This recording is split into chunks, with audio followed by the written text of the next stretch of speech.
अस्सलाम वालेकुम, आदाब। मैं हूं मोहसिन और आप देख रहे हैं BBN न्यूज़। आइए शुरुआत करते हैं आज के खबरनामे की और नजर डालते हैं हेडलाइंस पर।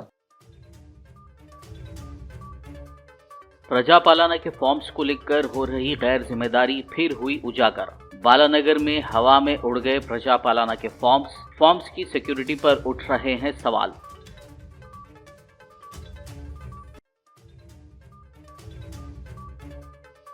बालानगर फ्लाईओवर पर प्रजापालना फॉर्म्स के बिखर जाने से फौरी हरकत में आया GHMC।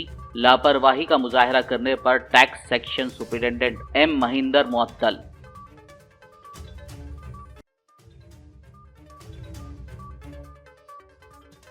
बारह से ज्यादा लोकसभा सीटें जीतने का रेवंत रेड्डी ने रखा है टारगेट। इसी महीने के आखिर में रियासत के सभी जिलों का करेंगे दौरा।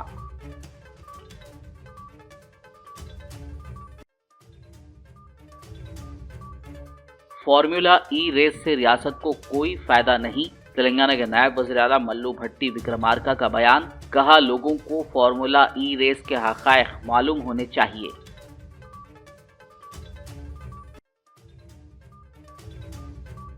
हल्के असेंबली बहादुरपुरा के फलकनुमा बल्दी डिवीजन में तरक्याती बल्दी कामों से अवाम खुश। सदर मजलिस असदुद्दीन ओवैसी और MLA मोहम्मद मुबीन का अदा किया शुक्रिया। हैदराबाद की south east zone commissioners task force और बोयनपल्ली पुलिस की मुश्तरका कार्रवाई। गांजे की मुंतकिली को नाकाम बनाते हुए 3 अफराद को किया गिरफ्तार। 32,50,000 रुपए मालियत का 130 किलो ममनुआ गांजा और दीगर अशिया जब्त। और अब खबरों की तफसील। घरों से निकलकर घंटों कतार में खड़े होकर मुश्किलें उठाते हुए गरीब आवाम ने हुकूमत की स्कीमात हासिल करने के लिए प्रजा पालना के फॉर्म्स दाखिल किए। ताहम फॉर्म्स के तय बढ़ती जा रही लापरवाही और गैर जिम्मेदारी से अवामी हलकों में सवाल उठ रहे हैं। तफसीलात के मुताबिक बालानगर फ्लाईओवर पर प्रजा पालना के फॉर्म्स बिखर गए, जो एक प्राइवेट मुलाजिम अपनी 2 व्हीलर गाड़ी से ले जा रहा था।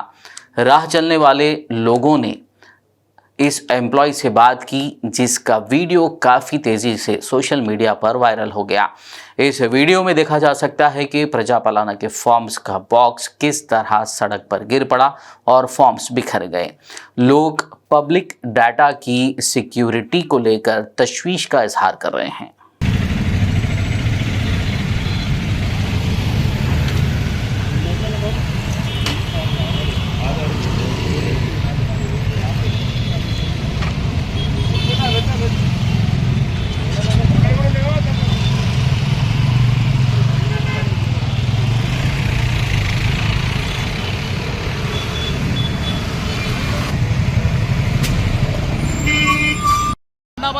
ఇక మీరే చెప్పండి, ఇక మరి దీనికి అర్థం మరిగా పబ్లిక్ పరిశాన్ అవుతారా బాబు? ఇప్పటికే స్కీములు వస్తలేవు, పథకాలు వస్తలేవు. నేనేమంటున్నా, నువ్వు ఏ నుండి వస్తున్నావు? ఏ నుండి పికప్ చేసి कैसा पूरा उल्लू बना रहे रे? अरे हमारे उल्लू का बना रहे रे?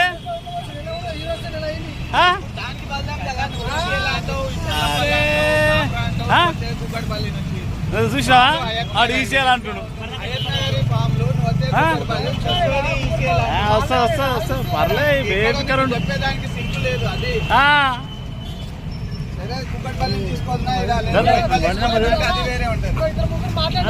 మరి ఏంది, ఏం అర్థమైతలే. మరి ఆడు ఈసీఎల్ అంటుడు, కుక్కడపల్లి అంటుడు, పాండప్ప అంటుడు, కాపురా అంటుడు.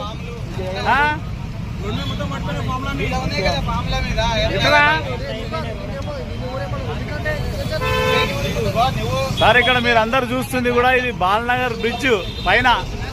బాలనగర్ బ్రిడ్జ్ పైన మూసాపేట, దాదాపు మూసాపేట నుండి వస్తుండే ఒక అబ్బాయి. పాపం పేపర్లు అన్ని పడిపోతే మేము అన్ని చూసాం. ఏం పేపర్లు పడిపోతున్నాయని చూస్తే ప్రజాపాలన దరఖాస్తు చేసిన పేపర్లు ఇవన్నీ. ఎక్కడి నుండి వస్తున్నారా బాబు అంటే ఏం చెప్తలేడు. నాకు తెలియదు అన్న, ఎక్కడ ఉంటావు అంటే నేను పాండాప పనిచేస్తా, కాపురాలు ఉంటా అంటాడు. ఎక్కడి నుండి వస్తున్నావు అంటే ఈసీఎల్ నుండి వస్తా అంటాడు. ఈసీఎల్ నుండి ఏమొస్తున్నావు, మరి మూసాపేట నుండి ఎందుకు వస్తున్నావు అంటే ఏడ పికప్ చేసినావంటే చెప్పాడు. ఏడ పికప్ చేసినామంటే చెప్పాడు. ఇక మనం ఏం అర్థం చేసుకోవాలి? మరి ప్రజాపాలన దరఖాస్తులు మరి ఇట్లా బుట్టదాకలినా, చెత్తనా, రోడ్డు మీద పాలా, మరి ఎందుకు తీసుకోబోతున్నారు ఇట్లా? ఇది అధికారులు ఆ కార్యాలయాలలో ఉండాలి, సంబంధిత మున్సిపాలిటీలు ఉండాలి. बालानगर फ्लाईओवर पर प्रजापालना फॉर्म्स के बिखर जाने से मुतालिक वायरल वीडियो के जवाब में फौरी हरकत में आते हुए जीएचएमसी ने tax section superintendent M Mahinder को मुअत्तल कर दिया। सिविक बॉडी के जारी करदा हुक्म के मुताबिक महिंदर सर्कल 3 हयात नगर में जमा किए गए फॉर्म्स के लिए जिम्मेदार था, जो सड़क पर गिर गए क्योंकि डेटा एंट्री एजेंसी का प्राइवेट मुलाजिम इन फॉर्म्स के बॉक्स को टू व्हीलर गाड़ी पर ले जा रहा था। इब्तिदाई कार्रवाई के बाद तेलंगाना सिविल सर्विसेज रूल्स के तहत फौरी असर के साथ मज़कूरा ऑफिसर के मुअत्तली का हुक्म जारी किया गया। हुक्म में कहा गया है कि ऑफिसर ने लापरवाही का मुजाहिरा किया और फॉर्म की नकलो हमल की निगरानी करने में नाकाम रहा। बताया गया है कि महिंदर तादीबी कार्रवाई के अख्ताम तक मुअत्तल रहेगा और इजाज़त हासिल किए बगैर हेडक्वार्टर नहीं छोड़ेगा। तेलंगाना असेंबली इलेक्शन जीतने के बाद पुरजोश कांग्रेस ने अब लोकसभा इलेक्शन पर तवज्जो मरकूज की है। कांग्रेस का टारगेट तेलंगाना की 17 में से 12 से ज़्यादा लोकसभा सीटें जीतना है। इसी के तहत कांग्रेस पार्टी अपनी मनसूबाबंदी कर रही है। इस ज़िमन में तेलंगाना के वज़ीर आला ए रेवंत रेड्डी ने 26 जनवरी के बाद तेलंगाना के सभी अजला का दौरा करने का फैसला किया है। कांग्रेस के सदर और सीएम रेवंत रेड्डी ने आदिलाबाद, निज़ामाबाद, मेदक, महबूबनगर और हैदराबाद अजला के कायदीन से अलहदा मुलाकात की और उन्हें आइंदा आम इंतखाबात में पार्टी की जीत के लिए सख्त मेहनत करने के लिए कहा। कांग्रेस की इंतखाबी मुहिम के तहत रेवंत रेड्डी सबसे पहले आदिलाबाद जिले के इंद्रावली में अपनी पहली पब्लिक मीटिंग करेंगे। तेलंगाना के नायब वज़ीर आला मल्लू भट्टी विक्रमार्का ने कहा है कि फार्मूला ई रेस से रियासत को कोई फ़ायदा नहीं है। मंगल को मीडिया से बात करते हुए उन्होंने फार्मूला ई रेस पर साबिक़ वज़रा और बीआरएस लीडरों की तरफ से लगाए गए इल्ज़ामात की तरदीद की। उन्होंने कहा कि लोगों को फार्मूला ई रेस के बारे में हक़ाइक़ मालूम होने चाहिए। सेक्रेटेरिएट बिजनेस रूल्स के मुताबिक फार्मूला ई रेस की इजाज़त नहीं है। उन्होंने पूछा कि क्या किसी को हैदराबाद आने और जाने के लिए 100 करोड़ रुपए अदा करने चाहिए। ये कारोबारी क़वानीन से मुख्तलिफ है। उनका कहना था कि फार्मूला 1 रेस सिर्फ एक कंपनी को फ़ायदा पहुंचाने के लिए मुनक़्क़िद की गई थी। అగ్రిమెంట్ చేసి సంతకాలు పెట్టేసి ఈ 110 కోట్లు కట్టాల్సిన దాంట్లో 55 కోట్లు ఆల్రెడీ కట్టేసి మిగతా ఇన్స్టాల్మెంట్స్ కోసం 2 ఇన్స్టాల్మెంట్స్ అట్లా పెట్టేసి అంటే ఇది ఇప్పుడు ఆ రెండో ఇన్స్టాల్మెంట్స్ కోసం థర్డ్ ఇన్స్టాల్మెంట్ కోసం ఆ 55 కోట్ల కోసం ఫార్ములా ఈ వాళ్ళు స్టేట్ గవర్నమెంట్కి నోటీస్ ఇచ్చారు, మీరు అది డబ్బులు కట్టాలి. గవర్నమెంట్ డిసెంబర్ 7వ తారీఖు నాడు ప్రమాణ స్వీకారం చేసింది. వీళ్ళ సంగతి ఏందో తెలుసుకుందాం. ఇదేంది వారు మంత్రి గారు, మాజీ మంత్రి గారు ఎక్స్లోను ట్విట్టర్లోను నగర రాష్ట్ర బ్రాండ్ ఇమేజ్ అంతా పోతా ఉంది, తెచ్చినవన్నీ పోగొట్టేస్తాం. అరే పచ్చిగా రాష్ట్రాన్ని అమ్మకానికి పెట్టి ఒకటేమో ఆ కంపెనీకి వస్తే ఇంకోటి ఫార్ములా ఈ రోజు మరి రాష్ట్ర ఏంటి రాష్ట్రానికి వచ్చే ఆదాయం వీటన్నిట్లో అంటే ఏం లేదు. వాళ్ళు వచ్చి అక్కడికి వచ్చి చూసిపోతే హైదరాబాద్ నగరం ఇమేజ్ పెరుగుతుంది. వాళ్ళు చూసిపోవటానికి 110 కోట్లు కట్టాలా. అవి కాకుండా ఇన్ఫ్రాస్ట్రక్చర్ డెవలప్ చేయడానికి మళ్ళీ అది వేరే. ఎన్ని డబ్బులు కట్టి రాష్ట్రం సాధించింది ఏంది అంటే ఏమి లేదు. సో మీరు చేసిన తప్పిదాన్ని, బిజినెస్ రూల్స్కి పూర్తిగా భిన్నంగా మీరు చేసినటువంటి తప్పిదాలని మీకున్నటువంటి ఒక రకమైనటువంటి కోరికలను తీర్చుకోవటం కోసం రాష్ట్ర ప్రయోజనాలని, రాష్ట్ర ఆస్తుల్ని, రాష్ట్ర వనరుల్ని వాళ్ళ తాకట్టు పెట్టేసి అప్పనంగా ఇచ్చేసి జరిగే నష్టాన్ని కాపాడిన రాష్ట్ర ప్రజల కోసం ఇప్పుడు వచ్చిన ప్రభుత్వం ప్రయత్నం చేస్తుంటే రాష్ట్రానికి నష్టం చేస్తా ఉంది. प्रजापालना दरखास्तों के निज़ाम में साइबर सिक्योरिटी ब्रीच से मुतालिक मीडिया के सवाल पर नायब वज़ीर आला भट्टी विक्रमार्का ने कहा कि किसी तरह का साइबर सिक्योरिटी ब्रीच नहीं हुआ है। ఏం బ్రీచ్ కాదు. ఇల్లు లేనటువంటి నాకు ఇల్లు లేదని చెప్పి పబ్లిక్గా రాసిస్తున్నాడు. Nothing wrong in it. ఇల్లు కట్టిస్తా అని చెప్తున్నారా అన్నారు కదా బ్రదర్. తప్పే లేదు. ఓటీపీ గురించి అందులో ఇల్లు లేని వాళ్ళు అప్లికేషన్ పెట్టుకున్నారు, లేకపోతే పెన్షన్ రావాల్సిన వాళ్ళు అప్లికేషన్ పెట్టుకున్నారు. సైబర్ నేరగాళ్ళు ఎవడని ఫోన్ చేసి నేను పెన్షన్ ఇస్తా అంటే ఇబ్బంది ఏం లేదు, ఇల్లు కట్టిస్తా అంటే ఇబ్బంది ఏం లేదు. बीआरएस एमएलसी के कविता ने बीआरएस कायदीन और कारकुनों को फिर से तैयार रहने को कहा है, क्योंकि 100 दिन बाद 6 जमानतों पर अमलावरी में कांग्रेस की नाकामी पर आवाम के हुकूक के लिए आवाम के साथ खड़े होना है। उन्होंने कहा कि पार्लियामेंट इलेक्शन में सिर्फ बीआरएस की ही जीत होगी जो तेलंगाना के हुकूक के लिए लड़ रही है। उन्होंने कहा कि तेलंगाना की आबाई पार्टी बीआरएस को भारी अक्सरियत से पार्लियामानी इंतखाबात में कामयाबी हासिल करनी है। उन्होंने पार्टी कैडर को इसके लिए तैयार रहने का मशवरा दिया। 100 రోజుల తర్వాత బీఆర్ఎస్ పార్టీ కార్యకర్తల నాయకులందరూ సిద్ధంగా ఉండాలి. మళ్ళా మనం ఉద్యమం చేపట్టాల్సి ఉంటుంది. ప్రజలకు సౌకర్యం కలిగే విధంగా ఈ ప్రభుత్వం ఇచ్చినటువంటి మాట నిలబెట్టుకునే విధంగా ప్రజలకు హక్కులు సాధించి పెట్టడానికి వారి పక్షాన పోరాడడానికి బీఆర్ఎస్ కార్యకర్తలందరూ కూడా సిద్ధంగా ఉండాలని ఈ సందర్భంగా పిలుపునిస్తా ఉన్నాం. అట్లానే త్వరలోనే పార్లమెంట్ ఎన్నికలు రాబోతా ఉన్నాయి.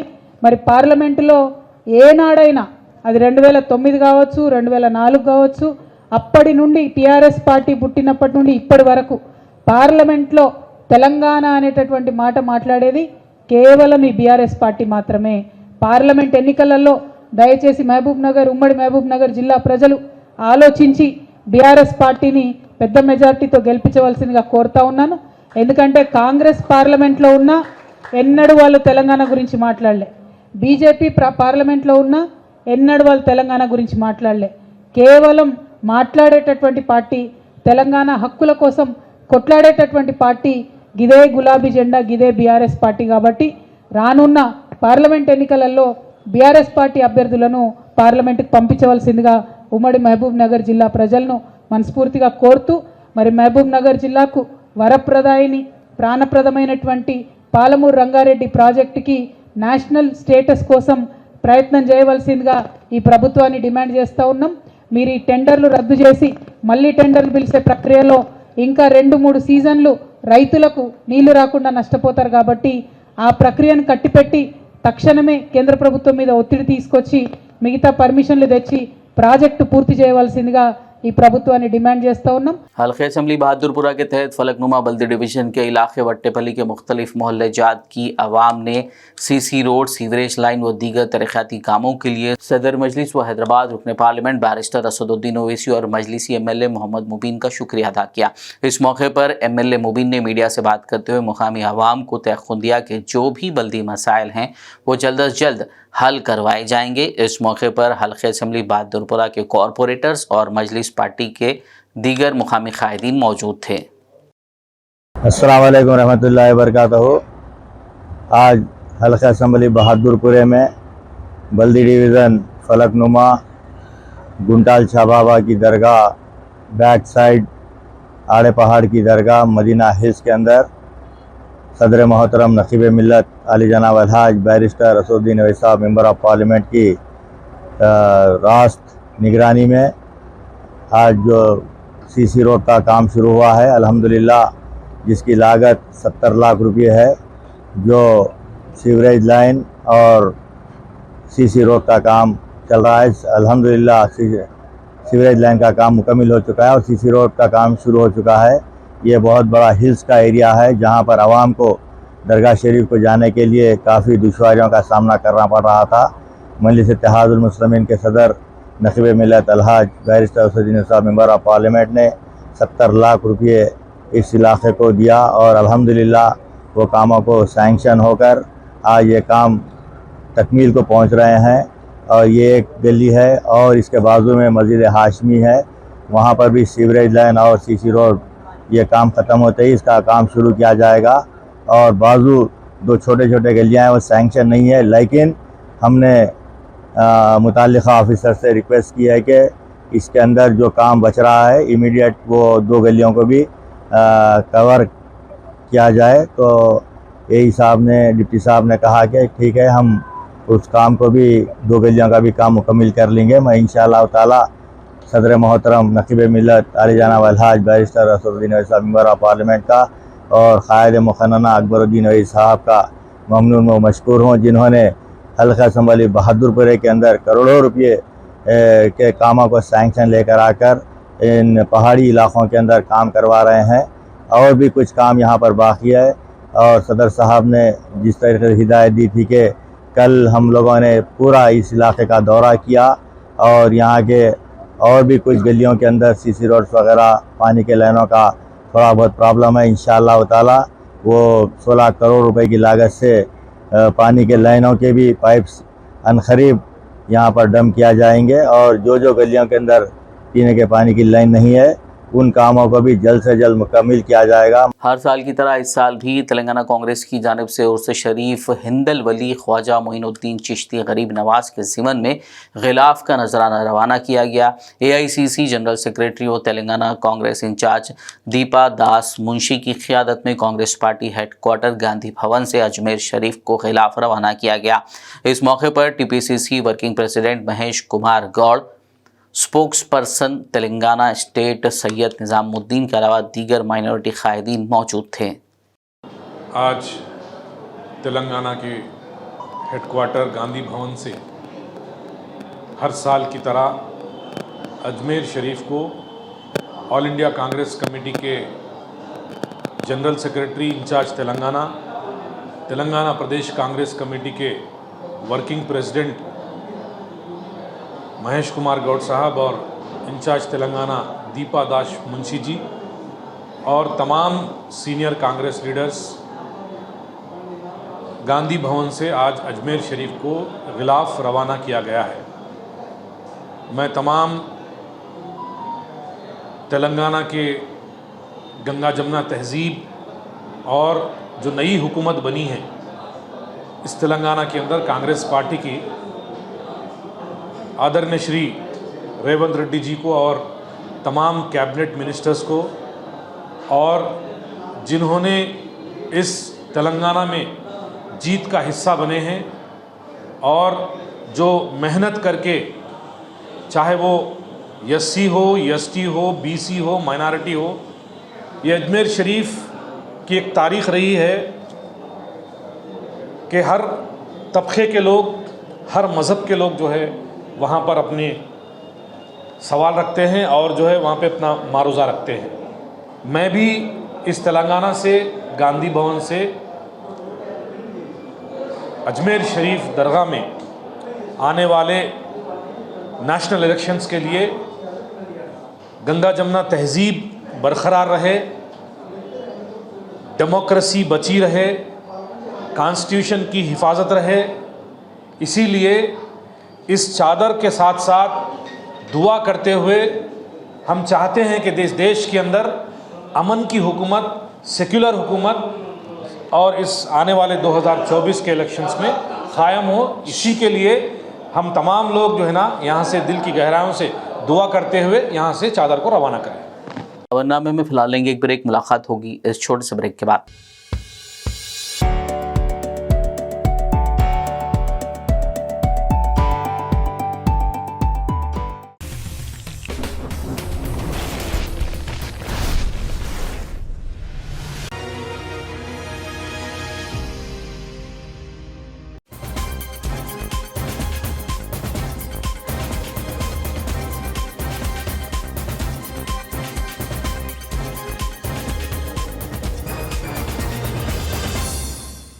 ब्रेक के बाद खबरनामे में आपका दोबारा खैर मकदम। आइए बढ़ते मज़ीद खबरों की जानिब। हज़रत ख्वाजा गरीब नवाज दरगाह अजमेर के गद्दी नशीन सैयद नसीर अहमद नियाजी ने वरंगल में BBN चैनल से बात करते हुए दरगाह अजमेर के उर्स मुबारक की तफसीलात से वाकिफ़ करवाया। इसके अलावा उन्होंने कहा कि वरंगल की अवाम जो अजमेर शरीफ नहीं जा सकते उनके लिए बाद नमाज जुमा 12 जनवरी को बारगाह हज़रत माशूक़ रब्बानी रहमतुल्लाह अलैह उर्स जागिर से अजमेर शरीफ को गिलाफ मुबारक रवाना किया जाएगा। उन्होंने आशिकान ख्वाजा गरीब नवाज को इस मौके पर शिरकत की ख्वाहिश की है। जी, मेरा नाम सैयद नसीर अहमद चिश्ती नियाज़ी, गद्दी नशीन, दरगाह गरीब नवाज अजमेर शरीफ।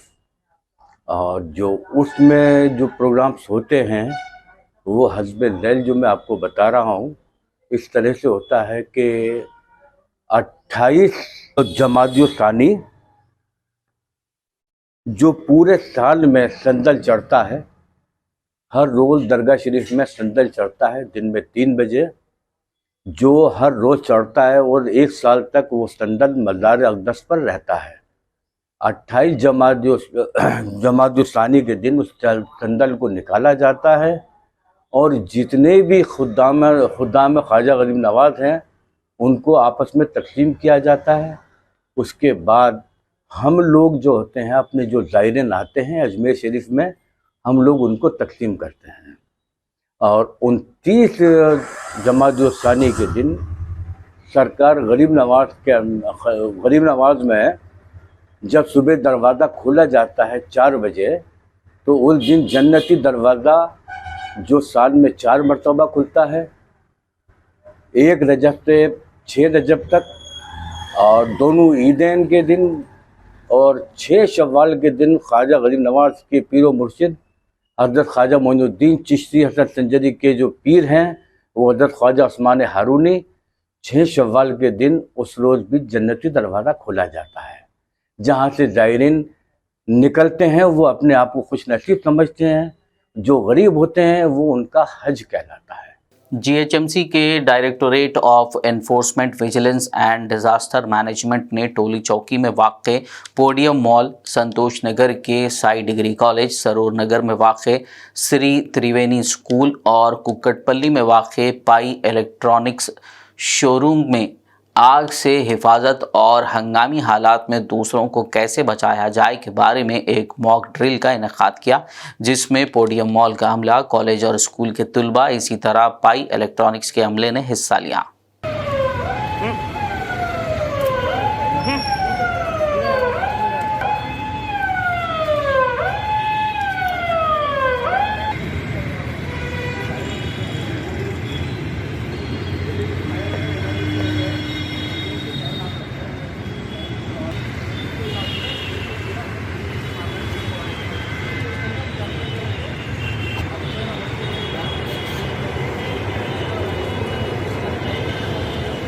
शहर हैदराबाद की south east zone commissioners task force team ने बोयनपल्ली पुलिस के साथ मिलकर गांजे की मुंतकली को नाकाम बनाते हुए इस जुर्म में मुलव्विस 3 अफराद को गिरफ्तार कर लिया। पुलिस ने उनके कब्जे से 130 किलो ममनुआ गांजा, 2 कारें और 3 सेलफोन्स जब्त कर लिए। जब्त किए गए गांजे की जुमला मालियत 32,50,000 रुपये बताई गई है। सुबह 9 बजे क्रेडिबल इंफॉर्मेशन पे हमारा हैदराबाद टास्क फोर्स पुलिस और बोयनपल्ली लोकल पुलिस वाले या डायमंड पॉइंट के पास चेक कर रहे थे, व्हीकल चेकिंग कर रहे थे।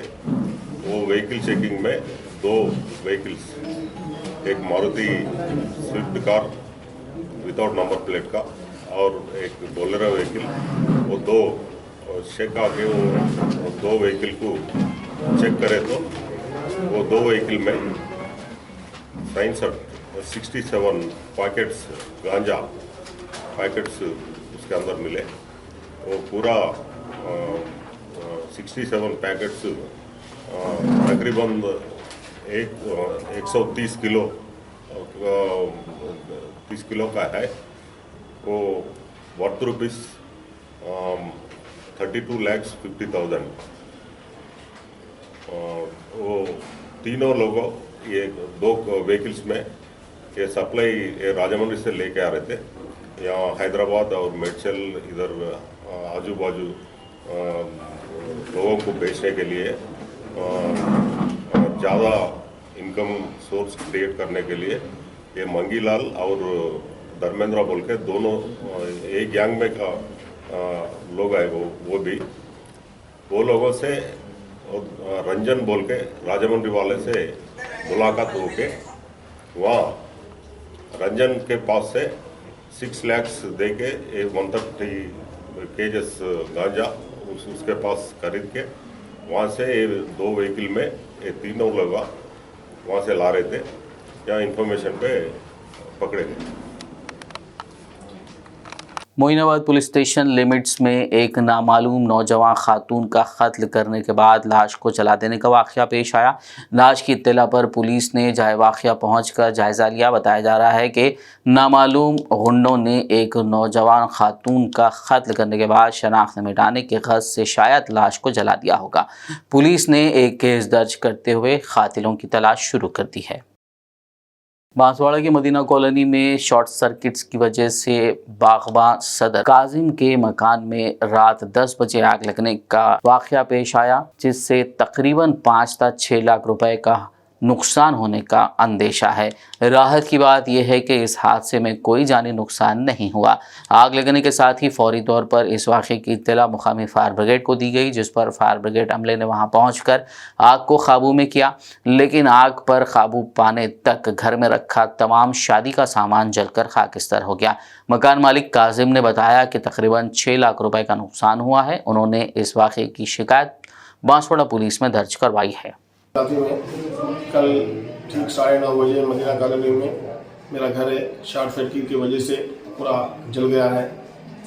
नई परसों भाई की शादी हुई थी, पूरा बेडरूम पूरा ये हो गया है। नुकसान 5.5 लाख 6 लाख तक नुकसान हुआ है। पूरा ऊपर के पूरा पोर्शन है, पूरे घर के जितने भी रूम है ऊपर पूरे जल गए मेरे घर के पूरे। जब फायर स्टेशन वाले आए फ़ोन करके तुरंत आने के बाद फायर स्टेशन वाले को एफ भी लिखा दिया, फायर स्टेशन वाले को पुलिस स्टेशन में एफ लिखा है कि ऐसा हादसा हुआ शॉर्ट सर्किट की वजह से बोल के। और फायर स्टेशन वाले भी साथ दिए, पुलिस वाले भी कल रात में साथ दिए और मोहल्ले वाले भी कल पूरे उनके साथ दिए। अल्हम्दुलिल्लाह जान का कोई नुकसान नहीं हुआ। जिले कामारेड्डी की बांसवाड़ा पुलिस ने BSNL टावर की बैटरियां चोरी करने के वाक़े में मुलविस 5 अफराद को हिरासत में लिया है, जबकि पुलिस ने बैटरियां खरीदने वाले शख्स से 1,50,000 नकद एक कार जब्त की है। इस सिलसिले में DSP जगन्नाथ रेड्डी ने बांसवाड़ा पुलिस स्टेशन में मुनक्किदा प्रेस कॉन्फ्रेंस में तफसीलात से मीडिया को वाकिफ करवाया। పోలీసు టీం వెహికల్ చెకింగ్ చేస్తుంటే అందులో ఒక కారు ఆపడానికి ప్రయత్నం చేసినప్పుడు అందులో ఒక 5 మంది వ్యక్తులు పారిపోవడానికి ప్రయత్నం చేశారు. వాళ్ళను పట్టుకొని విచారించగా వాళ్ళ పేర్లు ఊడెం అరుణ కుమార్, ఈయన BSNL టవర్ సూపర్వైజర్. ఒకతను రెండవతను బోడమీది రవి, ఈయననేమో గ్రాస్ క్లీనింగ్ కాంట్రాక్టర్, మన టవర్స్ దగ్గర గ్రాస్ అదంతా క్లీన్ చేసే కాంట్రాక్టర్. మూడవ అతను వచ్చేసి గుల్సులింగం లేబర్, ఈయన జువ్వాడి గ్రామము గాంధారి మండలం. అదేవిధంగా నాలుగవ వ్యక్తి వచ్చేసి మ్యాతరి సాయిలు, ఈయన కూడా కూలి, జువ్వాడి గ్రామము గాంధారి మండలం. ఐదవ వ్యక్తి గైని మైసయ్య, ఇతను కూడా కూలి. సో వీళ్ళందరూ కూడా జువ్వాడి గ్రామము గాంధారి. ఇతనిది ఊడెం అరుణ కుమార్ మాత్రం నారాయణపూరు ఎల్లారెడ్డిపేట మండలం రాజన్న సిరిసిల్ల. అదేవిధంగా రవిది చేపూరు గ్రామం ఆర్మూరు మండలం. సో వీళ్ళు ఈ సూపర్వైజర్లు ఇద్దరు కూడా చాలా టవర్లలో, మన టవర్లు BSNL టవర్లలో ఉన్న బ్యాటరీలను పనిచేసే వాటిని, పనిచేయకుండా కొన్ని ఇదైన వాటిని కూడా ఈ లేబరు వాళ్ళ దగ్గర పనిచేసేటటువంటి లేబరు సహాయంతో కారు ఒకటి, అదేవిధంగా ఇంకొక టాటా ఏస్ వాహనాన్ని ఉపయోగించుకొని ఆ టవర్ల దగ్గర ఉన్న బ్యాటరీలన్నింటినీ కూడా దొంగతనంగా తీసుకుపోయి కలీం, ఈ స్క్రాప్ షాప్ అనేది కామారెడ్డిలో స్క్రాప్ షాప్ ఉంటుంది, ఆ బ్యాటరీలన్నింటినీ కూడా అక్కడ అమ్మడం జరిగింది. అమ్మినందుకు గాను మొత్తము ఈ 5గురు కలిసి 264 బ్యాటరీలను దొంగతనం చేసి ఈ కలీం దగ్గర దాదాపు 10 గ్రామాల్లో పోయినాయి. మన మొత్తం కామారెడ్డి జిల్లాలో మన డివిజను, ఎల్లారెడ్డి ఇవన్నీ కలిపేసి దాదాపు ఒక 10 గ్రామాల్లో BSNL టవర్లలో 264 బ్యాటరీలు ఇక్కడ అమ్మడం జరిగింది. అందులో నుండి మేము 72 బ్యాటరీలను, మరియు ఒక టాటా ఏస్ వాహనము మరియు కారు, ఇవన్నింటినీ కూడా రికవరీ చేయడం జరిగింది.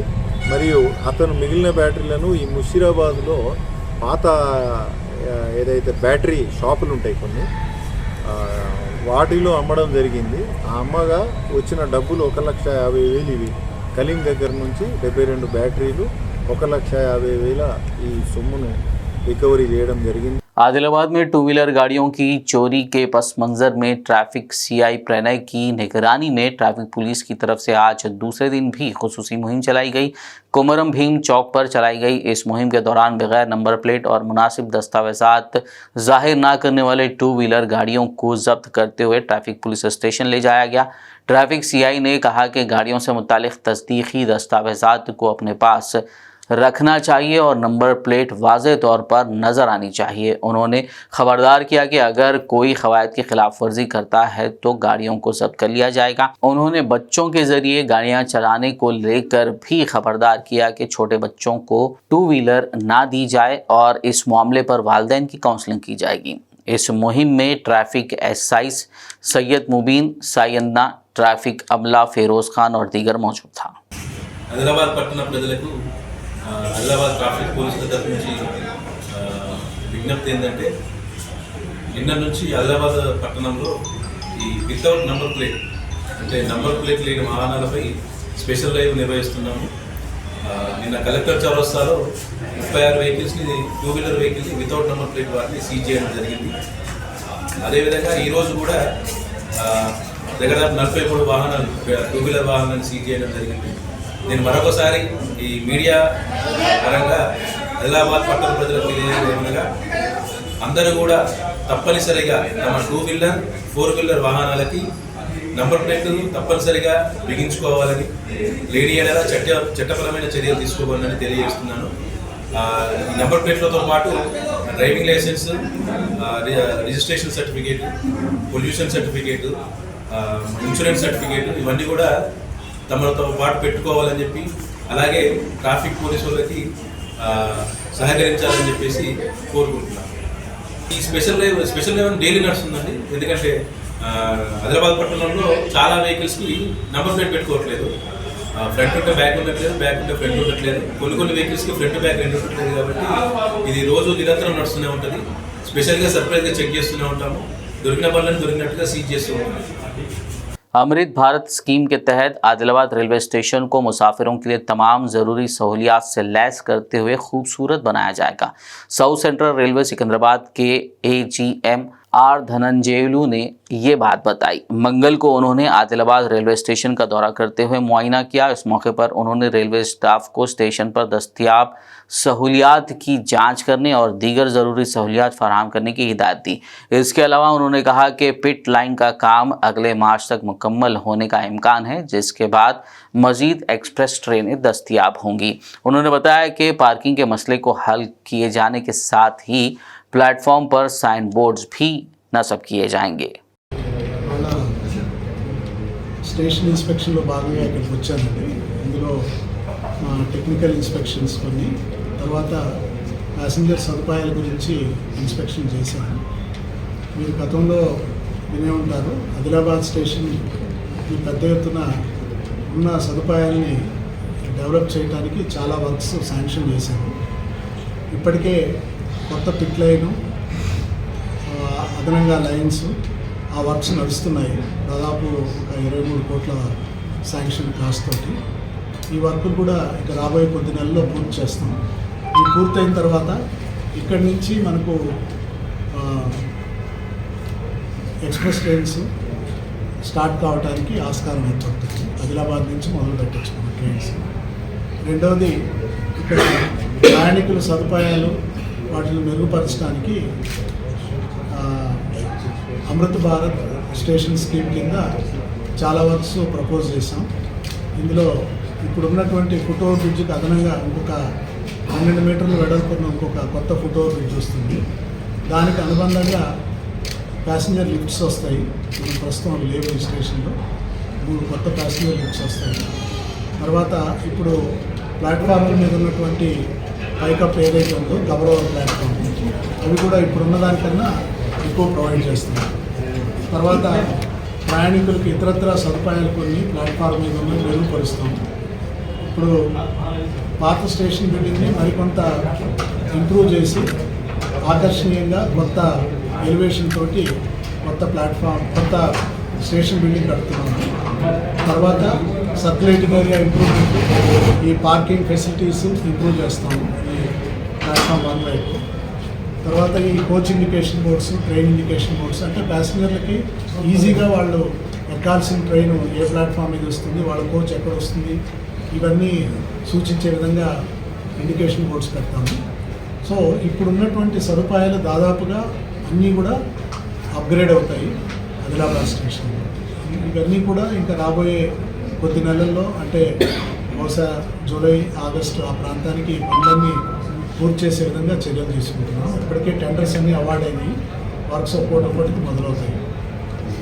ప్రస్తుతానికి మిగతా ప్రయాణికుల ఇంకా కావాల్సిన సదుపాయాల గురించి కొన్ని రిక్వెస్ట్లు కూడా వచ్చినాయి. అవి కూడా వీలైనట్టుగా వాటిని కన్సిడర్ చేస్తాం. ఇక్కడ ప్రయాణికులకు సదుపాయాలే కాదు, రైల్వే పరంగా కూడా ఇంకా మా యాక్టివిటీస్ని ఆదిలాబాద్ కేంద్రంగా పెంచడానికి తప్పకుండా ప్రయత్నం చేస్తాం. आखिर में एक नज़र हेडलाइंस पर। प्रजापालना के फॉर्म्स को लेकर हो रही गैर जिम्मेदारी फिर हुई उजागर। बालानगर में हवा में उड़ गए प्रजापालना के फॉर्म्स की सिक्योरिटी पर उठ रहे हैं सवाल।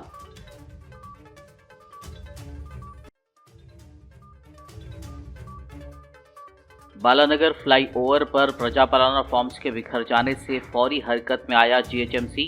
लापरवाही का मुजाहरा करने पर tax section superintendent M Mahinder मुअत्तल।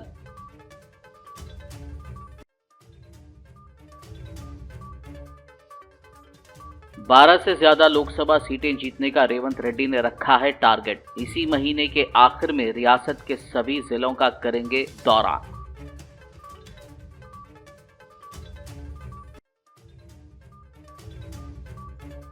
फॉर्मूला ई रेस से रियासत को कोई फायदा नहीं। तेलंगाना के नायब वज़ीर आला मल्लू भट्टी विक्रमार्का का बयान। कहा, लोगों को फॉर्मूला ई रेस के हक़ाइक़ मालूम होने चाहिए।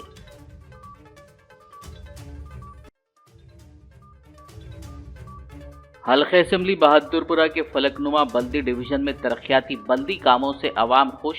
सदर मजलिस असदुद्दीन ओवैसी और एमएलए मोहम्मद मुबीन का अदा किया शुक्रिया।